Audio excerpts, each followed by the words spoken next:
Voltamos! O profeta Elias era um homem comum como nós?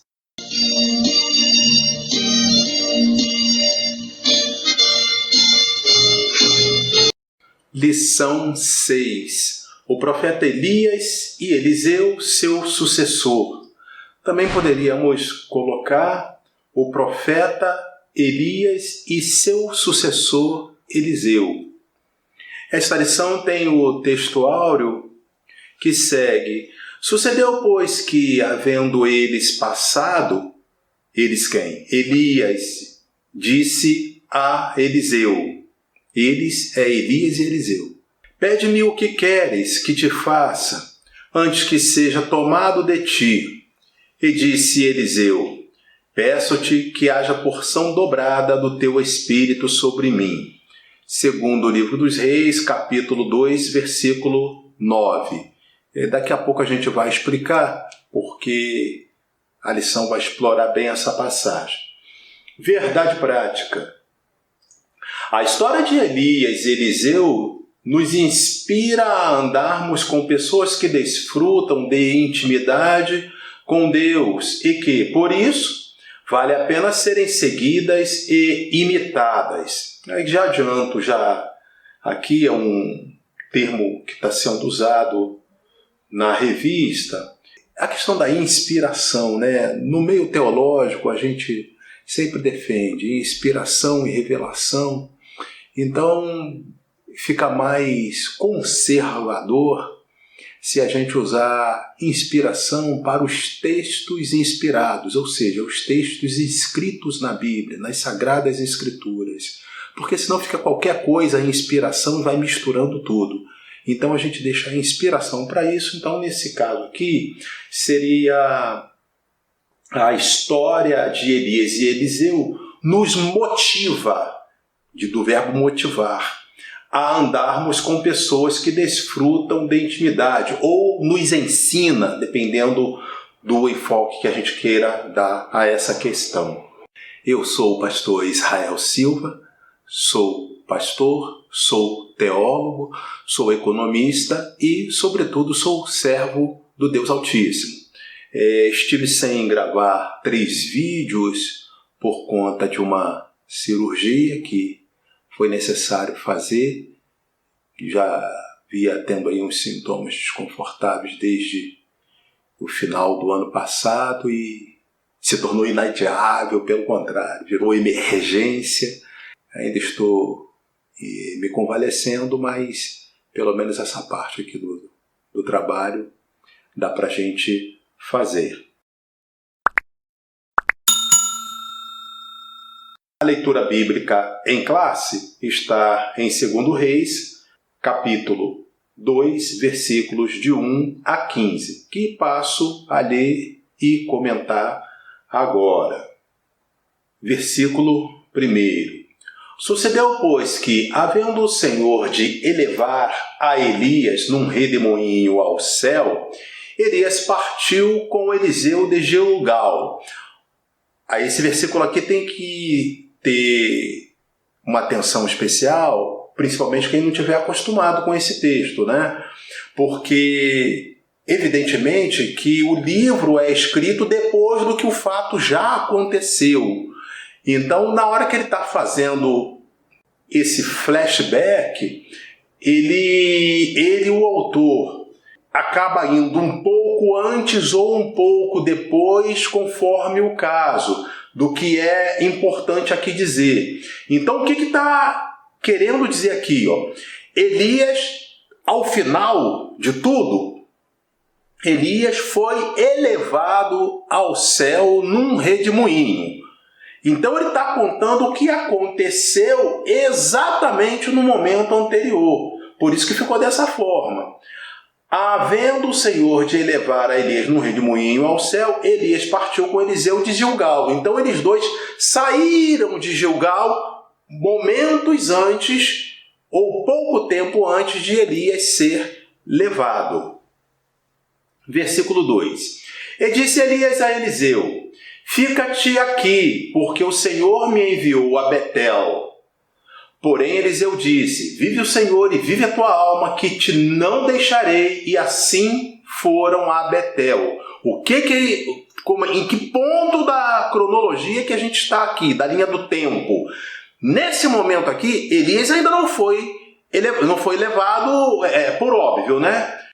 E por isso, então, ele está conversando com Eliseu. Nesse sentido aqui que estão esses versículos.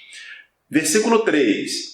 Então os filhos dos profetas que estavam em Betel, uma cidade, né, saíram a Eliseu e lhe disseram: sabes que o Senhor hoje tomará o teu Senhor, o Senhor é o Senhor Deus, tomará o teu Senhor, falando para Eliseu. Esse teu Senhor, Senhor de Eliseu, eles se referem a Elias. Por cima da tua cabeça. Vai levar o Elias e ele vai ser elevado ao céu, obviamente que vai ficar mais alto do que o Eliseu. E ele disse, Eliseu, também eu bem o sei, calai-vos. Essa expressão pode parecer que é um pouco deselegante, mas está dentro do contexto ou da tradução, procurou ser de como a expressão que era usada ali na linguagem da época. Uma tradução mais fiel de como a gente se expressaria hoje, aqui por Brasília, aqui por Goiânia, seria mais ou menos uma expressão assim, talvez carregada um pouco na gíria, mas ela exprime melhor o que isso aqui queria dizer. É assim, tô sabendo, deixa quieto. É a melhor maneira de entender essa expressão. Versículo 4. E Elias lhe disse: Eliseu, fica-te aqui, porque o Senhor me enviou a Jericó, agora uma segunda cidade. Porém ele disse, ele é quem? Eliseu, disse para Elias: vive o Senhor e vive a tua alma, que te não deixarei. E assim vieram a Jericó. Quem vieram? Elias e Eliseu. Versículo 5. Então os filhos dos profetas que estavam em Jericó se chegaram a Eliseu e lhe disseram, aqui é importante entender, antes eram os filhos dos profetas que estavam em Betel, cidade 1, vamos chamar assim. Agora os filhos dos profetas que estavam em Jericó, cidade 2. Então já fica bem interessante. Elias sabia que ia ser elevado. Eliseu que estava com ele sabia que Elias ia ser elevado. Os filhos dos profetas que estavam na cidade de Betel sabiam que Elias ia ser elevado. E os filhos dos profetas que estavam em Jericó sabiam que Elias ia ser elevado. E aí, se a gente quiser especular, não está escrito, mas é perfeitamente razoável a gente supor que se eles tivessem falado para mais alguma pessoa, por exemplo, dentre esses filhos dos profetas, tivesse gente casada, tivesse falado para a esposa ou para um filho, enfim, ou se fosse mais jovem, falado para a mãe. Então, o ponto muita gente sabia que Elias estava para ser elevado. Guarda bem essa informação, esse contexto, porque a gente vai explorar isso daqui a pouco, mais no meio da lição. Continuando o versículo 5. Sabes que o Senhor hoje tomará o teu Senhor por cima da tua cabeça? Perguntaram os filhos dos profetas em Jericó, perguntaram a Eliseu. Resposta de Eliseu é igualzinho à expressão que ele usou lá em Betel. E ele disse, Eliseu, também eu bem o sei, calai-vos. Seria a linha, tô sabendo, deixa quieto, deixa isso quieto. A tônica do que Eliseu está falando é assim. Versículo 6. E Elias disse, fica-te aqui porque o Senhor me enviou ao Jordão. Então agora já um terceiro lugar. Mas ele disse, Eliseu, vive o Senhor e vive a tua alma, que te não deixarei. E assim ambos foram juntos. Foram juntos em direção ao Jordão. Jordão, Rio Jordão. 7. E foram 50 homens dos filhos dos profetas, e de longe pararam de fronte E eles ambos pararam junto ao Jordão. Eles ambos é Eliseu e Elias. 8. Então Elias tomou a sua capa e a dobrou, e feriu as águas do rio Jordão, as quais se dividiram para as duas bandas, e passaram ambos em seco. Eita, mais uma vez abrindo o rio Jordão, né? Mas está aqui na palavra. Versículo 9. Sucedeu, pois, que, havendo eles passado, Elias disse a Eliseu: pede-me o que queres que te faça, antes que seja tomado de ti. E disse Eliseu: peço-te que haja porção dobrada de teu espírito sobre mim. Explicaremos no decorrer da lição. 10. E disse, quem disse agora é Elias: coisa dura pediste. Se me vires quando for tomado de ti, assim se te fará. Porém, se não, não se fará. 11. E sucedeu que, indo eles andando e falando, eis que um carro de fogo com cavalos de fogo os separou um do outro. E Elias subiu ao céu num redemoinho. 12. O que, vendo Eliseu, clamou: meu pai, carros de Israel e seus cavaleiros. E nunca mais ouviu.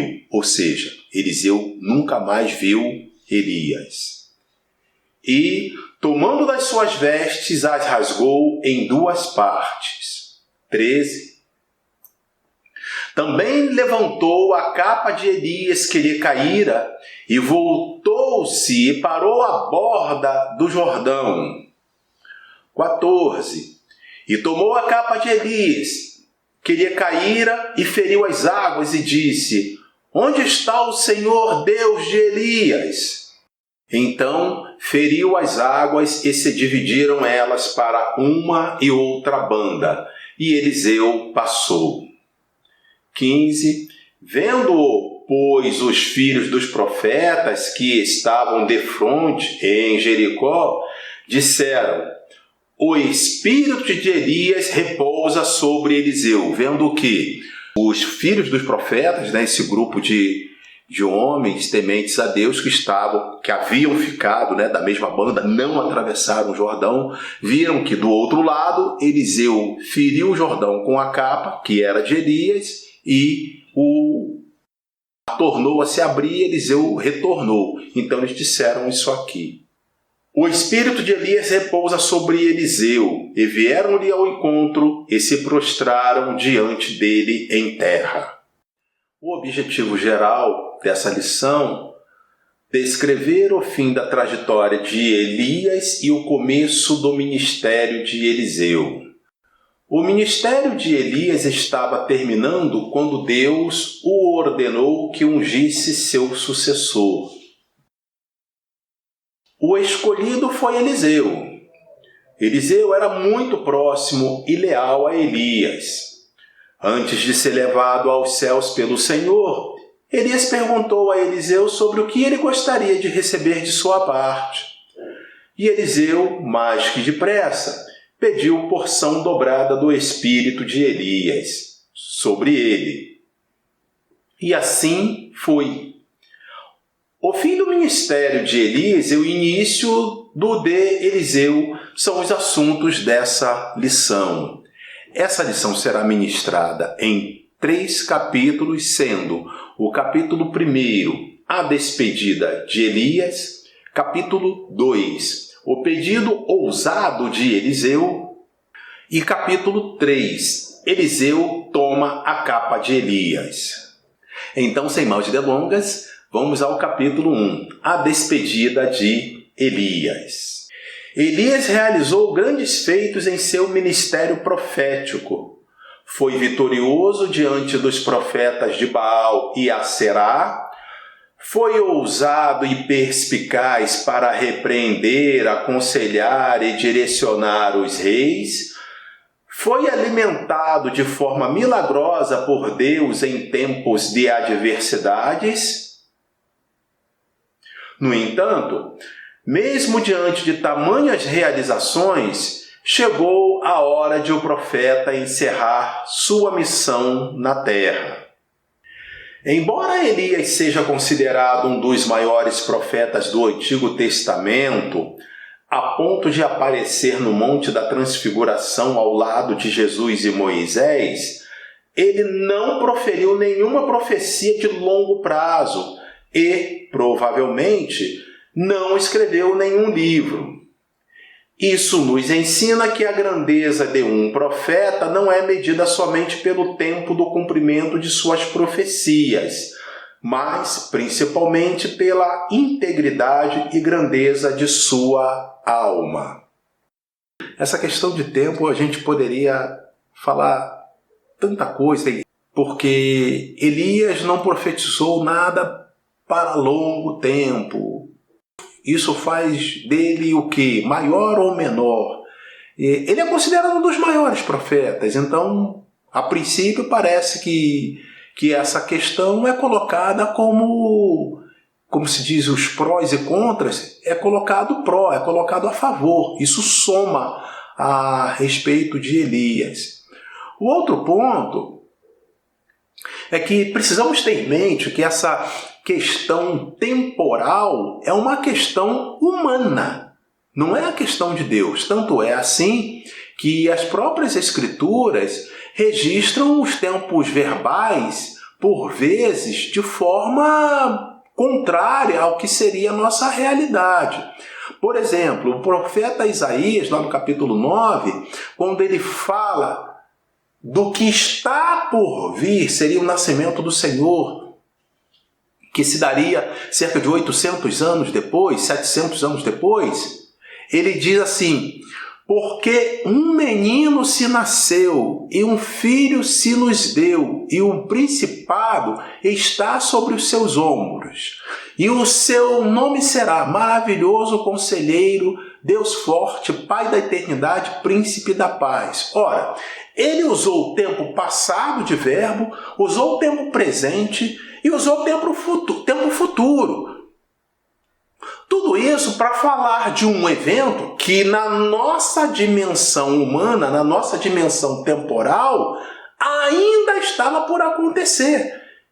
Então, essa questão aqui, a gente precisa olhar também com a visão espiritual. Essa diferença do ponto de vista espiritual, ela é muito pequena. Se a profecia se cumpre dentro de um mês, se ela se cumpre dentro de 1 ano, 3 anos, 10 anos, ou dali a 100 anos, 500 anos, 1000 anos. Isso, para Deus, é indiferente. E para a gente entender a palavra de Deus, a gente tem que procurar olhar com o olhar do Espírito Santo. Amém?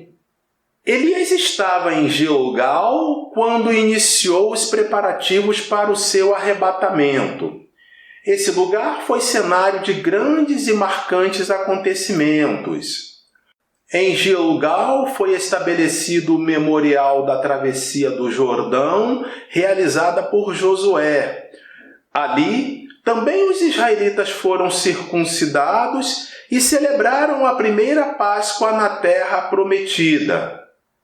Foi em Gilgal que Elias tomou ciência do término do seu ministério profético. A síntese desse tópico 1: todo início tem um fim. Terminar a carreira possuindo mais conquistas do que derrotas é um alvo a ser alcançado. Capítulo 2: o pedido ousado de Eliseu. Antes de Deus levar Elias num redemoinho ao céu, ele mandou o profeta, ele quem? Deus. Mandou o profeta fazer uma viagem da cidade de Gilgal a Betel. De cidade de Gilgal à cidade de Betel. Elias disse a Eliseu que ele não precisava ir, mas Eliseu respondeu: não te deixarei. Durante a viagem, Elias disse 2 vezes para Eliseu voltar, mas ele recusou. Para Eliseu, era uma honra servir Elias, porque esse era o trabalho que Deus lhe tinha dado para fazer. Quando Elias percebeu que Eliseu realmente não o deixaria, em razão de sua lealdade e companheirismo, lhe deu o direito de pedir qualquer coisa que desejasse. Eliseu então disse, abre aspas, peço-te que haja porção dobrada do teu espírito sobre mim. Fecha aspas. O que realmente Eliseu estava pedindo? Em Israel, 2 partes de uma herança eram para o filho primogênito. Assim, Eliseu estava pedindo para ser herdeiro de Elias, ou seja, para ficar no lugar dele como profeta. Ele também pediu para ter o espírito ou atitude de Elias, porque queria a mesma coragem e zelo pela verdadeira adoração. Para receber o que pediu, Eliseu não poderia retirar os olhos de Eliseu. Isso para ele não era difícil, pois tinha o profeta como sua fonte de inspiração. Está aqui, né? Melhor seria como sua fonte de formação, como seu exemplo, pronto, como seu exemplo de vida, seria mais adequado do que como está aqui. E estava sempre atento, quem estava? Eliseu. E estava sempre atento a tudo o que Elias fazia. As melhores oportunidades para aprender e crescer ministerialmente acontecem quando podemos nos espelhar em alguém que realmente serve a Deus, com amor e fidelidade. A síntese do tópico 2.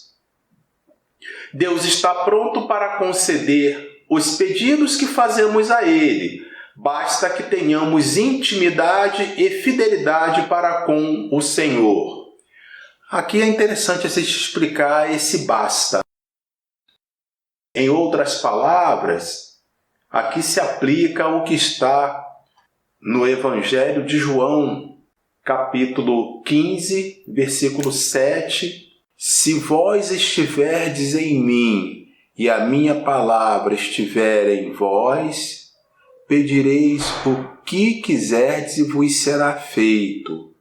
Então é importante explicar isso porque eu já vi testemunhos, ou relato, melhor dizendo, de pessoas que em determinado momento se sentiram frustradas, desiludidas com a igreja, mas a gente poderia dizer com o Evangelho porque era como essa pessoa entendia o Evangelho. Entendia de forma equivocada, mas era como a pessoa se encontrava. E eu lembro que ela usou uma expressão, foi uma irmã, eu creio até que ela já retornou ao caminho do Senhor, mas ela disse, olha, para mim nada disso funcionou. Aí eu botei a mão na cabeça e digo, meu Deus, eu não sei nem como, nem por onde começar.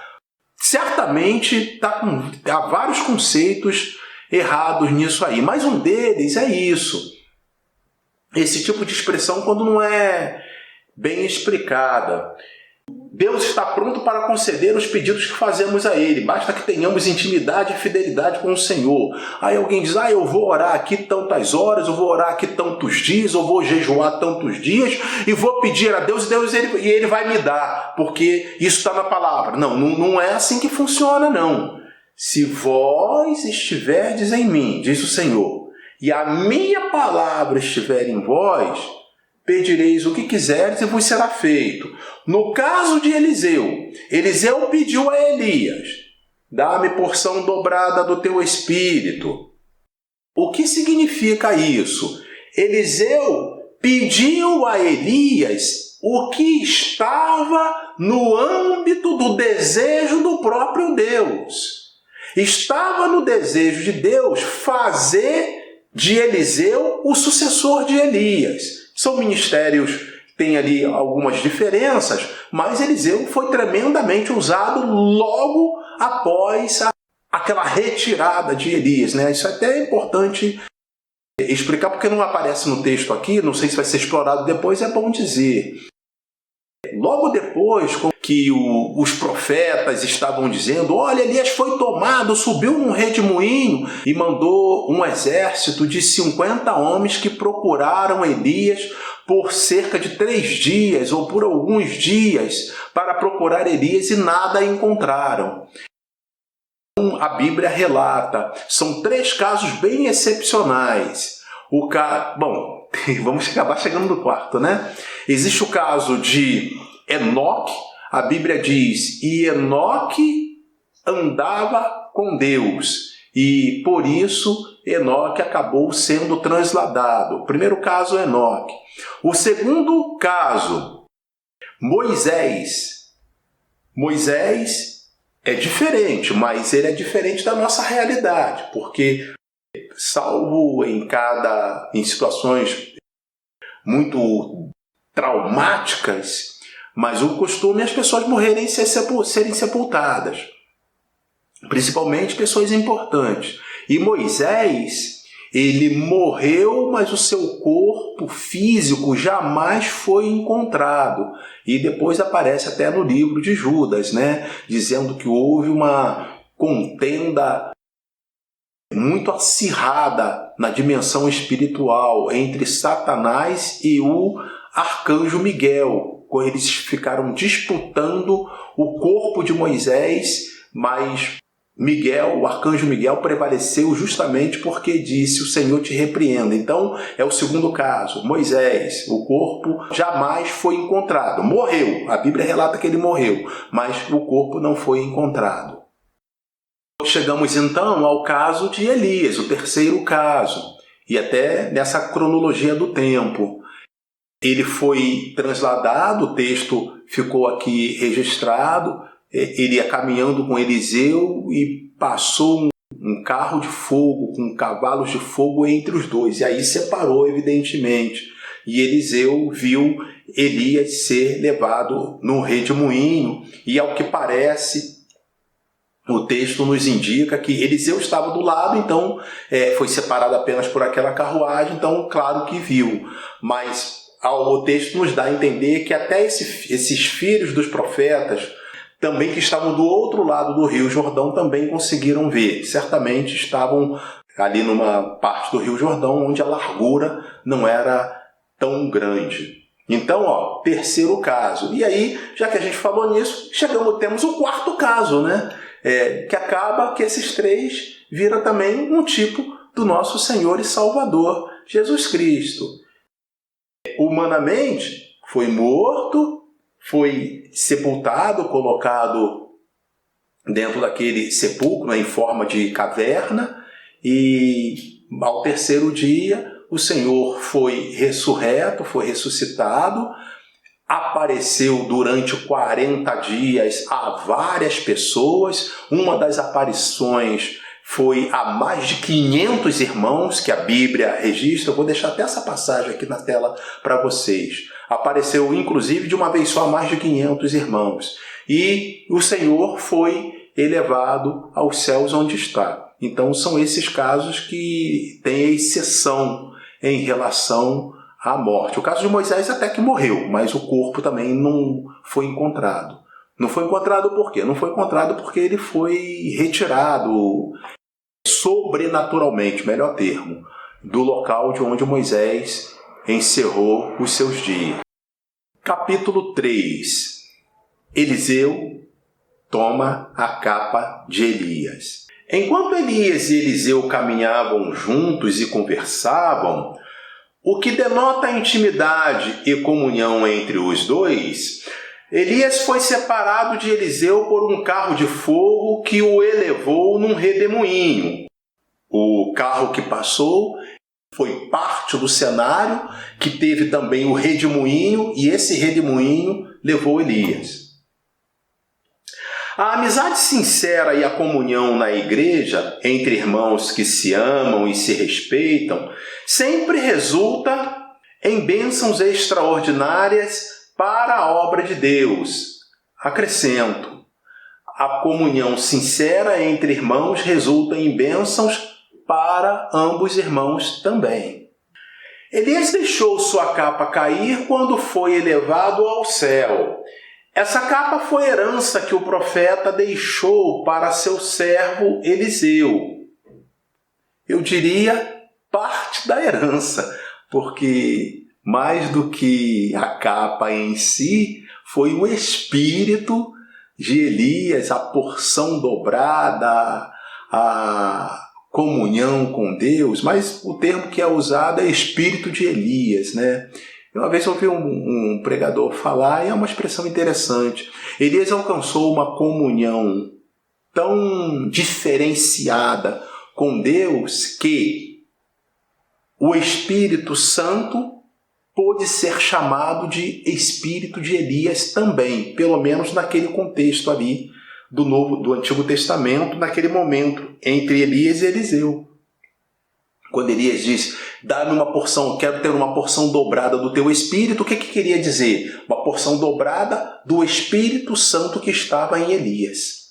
Ele legitimou o ministério dele publicamente, ao tocar nas águas do Jordão e dividi-las para uma e outra banda.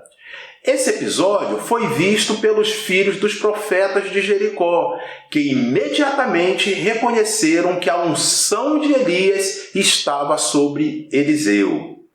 Síntese do tópico 3. Quando somos escolhidos por Deus para realizar uma grande obra, Ele nos legitima diante de todos. Aí eu achei que todos aqui carregou demais na tinta. Todos é muita gente. Eu diria assim, que Ele nos legitima diante das pessoas certas. Certas do ponto de vista de Deus. Tanto é assim, quando soube dessa história, olha, Elias foi tomado, agora o espírito de Elias está em Eliseu, agora Eliseu é profeta que Deus deixou no lugar de Elias. Mandou que vasculhassem aquele local ali para ver se achavam Elias ou algum outro vestígio dele. E, obviamente, que nada encontraram. Mas então mostra logo que não estava entre essas pessoas que foram legitimadas. As coisas de Deus, elas são legitimadas, elas são apresentadas, elas são reveladas a quem está no Espírito. E, em alguns casos, às vezes a pessoa até nem está, mas passa a entender também. Mas assim, a grosso modo, a Bíblia diz que o homem natural não discerne as coisas espirituais. Agora, o homem espiritual discerne todas as coisas. Então, não dá para a gente fazer dizer assim, todos vão reconhecer que agora eu estou cheio do Espírito Santo. Todos não, só vai reconhecer que uma pessoa está cheia do Espírito Santo quem também está no Espírito.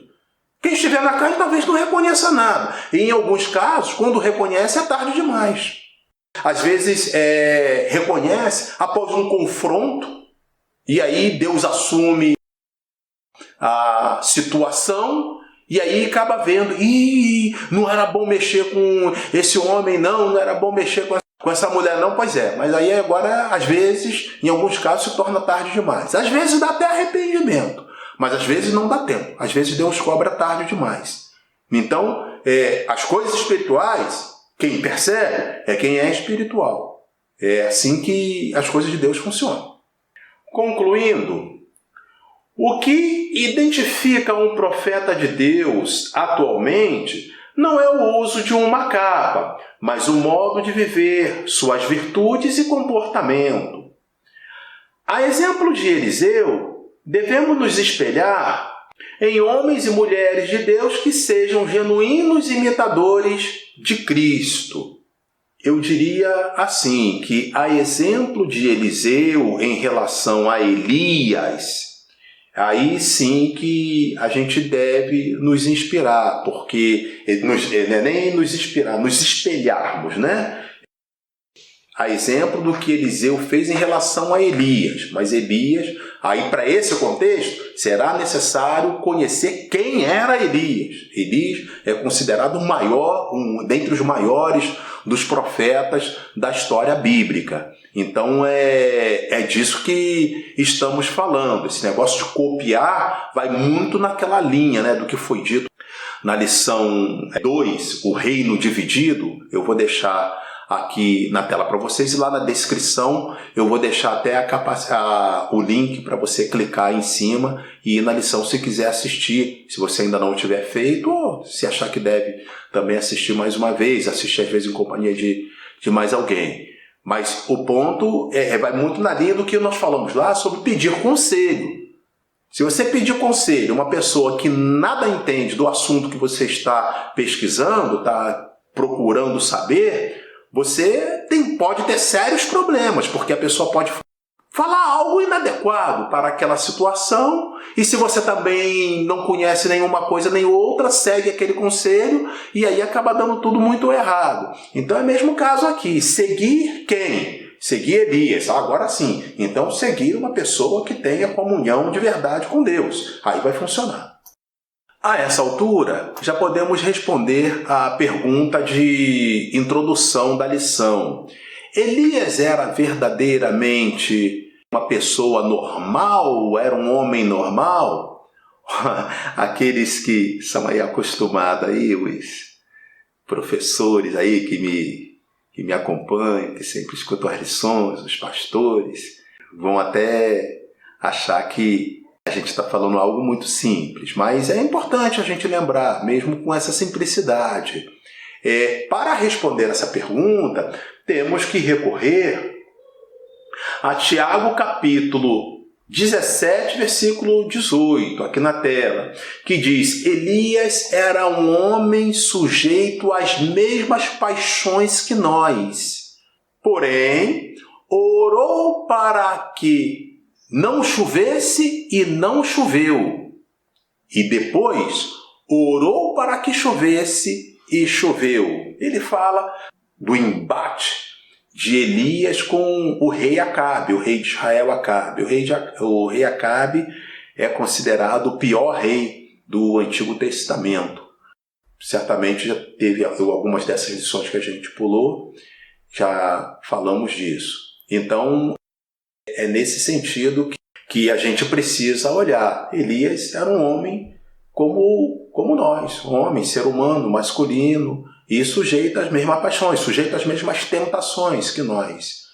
Existe sempre, quando a gente vê um grande vulto do Evangelho, um homem, uma mulher, cheio do Espírito Santo, duas coisas precisam estar presentes. Uma é a vontade de Deus, o plano de Deus, naquele tempo e naquele espaço, porque nós somos limitados. Nós nascemos, temos aí uma vida útil, vamos dizer assim, mas o termo na estatística é a esperança de vida, que hoje no Brasil está aí com 74 anos para homem, 75 para mulher. Parece que diminuiu um pouquinho por conta da pandemia, parece que as pesquisas... É um trabalho meramente estatístico, né? Que é feito, então diz que ao nascer agora, aí parece que a esperança de vida diminuiu um pouquinho. Isso quer dizer o quê? A média das pessoas que nascem agora, quantos anos, por estatística, entende que vão durar, a média. Muito bem. Então, nós temos essa limitação. Então, precisa, antes de mais nada, que Deus, na sua soberania, e em sua onisciência, e, claro, isso em sua onipotência também, resolva que ele precisa de um homem, de uma mulher, de um vaso, com aquelas características naquele momento. Aí entra a parte de Deus e, claro, entra também, sim, a parte da pessoa, que também precisa ser temente a Deus, levar as coisas de Deus a sério e buscar o Senhor. E quando essas coisas se encontram, aí pode surgir coisas dessas. Tudo isso foi muito bem explorado na lição E Deu Dons aos Homens, que nós fizemos. Eu vou deixar aqui na tela para você e o link lá na descrição. E não apenas isso, precisamos também ser exemplo para os outros, refletindo a imagem do Senhor, não somente nas palavras, mas principalmente nas ações. Importa lembrar ainda sobre essa questão que na hora da sucessão ou copiar alguém, devemos nos ater às qualidades e não aos defeitos. Por que é importante dizer isso? As pessoas têm virtudes e têm defeitos. É claro que para o cristão é importante ter mais virtudes que defeitos, e esses defeitos não podem ser erros grosseiros, como eu costumo dizer. Mas, de qualquer forma, vale sempre essa questão. Fulano também era muito bom, fulano também era muito boa, e tinha esse defeito, fazia isso, eu sei que está errado, mas ele também fazia. Não é assim que deve ser, tá? O nosso exemplo, e Jesus falou isso, né? Aqui na tela. Eu mesmo vos dou o exemplo. Então, o exemplo do cristão é Cristo, sempre. E sobre isso, Paulo escreveu, né? 1 aos Coríntios, capítulo 11, versículo 1.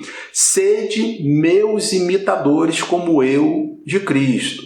Ou seja, Paulo dizia, assim como eu imito Cristo, aí você pode me imitar. Era essa a questão. Se gostou, dê o like. Agradecer mais uma vez as orações dos irmãos, das irmãs. Apesar de toda a minha dificuldade ali, crise que me levou a essa cirurgia, mas tinha irmãs que passavam mensagem: o que está acontecendo?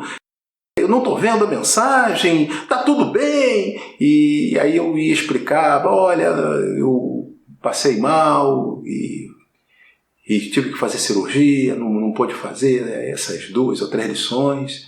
E aí as pessoas: olha, também vou entrar na oração. E alguns que já são muito próximos, né? A gente está sempre se falando durante o dia. Eu fui muito abençoado pelas orações. Muito obrigado, pastor Jair e sua família. Muito obrigado, pastor Otávio e sua família. Muito obrigado, irmã Otaviana. Vai ser difícil a gente lembrar todos, mas que no momento lá dos apertos lá, missionária Irani, muito obrigado. Nos momentos de aperto, eu pedi a oração, porque foi uma crise bem tenebrosa. Mas graças a Deus que nos dá a vitória por Jesus Cristo, nosso Senhor. Eu peço que, se você gostou, que você curta, compartilhe, que se inscreva no canal, verifique se você está acionado, né? Se essa é a sua intenção, de se manter inscrito no canal. Dê o like e Deus abençoe você e sua casa. Em nome de Jesus. Amém.